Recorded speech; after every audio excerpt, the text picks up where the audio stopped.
Alors que les restaurants et les cinémas pourront bientôt accueillir des clients suivant des règles sanitaires strictes, les centres d'entraînement sont toujours dans le brouillard. Aucune date n'a été annoncée pour leur réouverture. Pour signifier leur mécontentement, plusieurs propriétaires de gym vont ouvrir le temps d'une journée ce dimanche afin de réclamer la reprise des activités.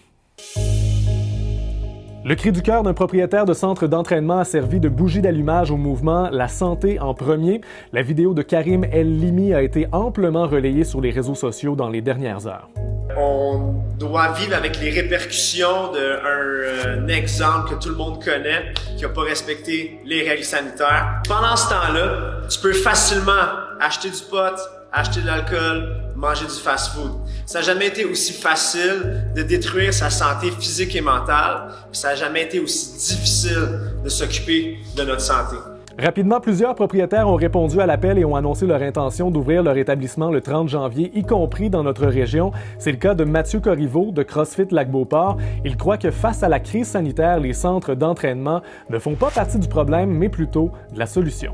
Ce qu'on voit dans les dernières statistiques, c'est qu'il y a 40% des Canadiens qui ont pris du poids dans les 2 dernières années. Puis pour nous autres, notre mission, c'est justement de prendre ces gens-là et les mettre en santé pour ne pas engorger notre système de santé. C'est comme si le gouvernement ne comprend pas qu'on est la première ligne d'intervention. De son côté, le Conseil canadien de l'industrie du conditionnement physique n'encourage pas ce genre d'action, mais affirme comprendre le ras-le-bol des propriétaires. Selon le porte-parole provincial Gabriel Hardy, ce n'est pas la science qui justifie la fermeture des gyms. Je trouve ça inquiétant, moi, quand cette semaine, le directeur de santé publique dit que la raison pourquoi on est fermé, c'est qu'on touche moins de monde. Vous savez, ça, c'est pas une raison scientifique, c'est une raison politique.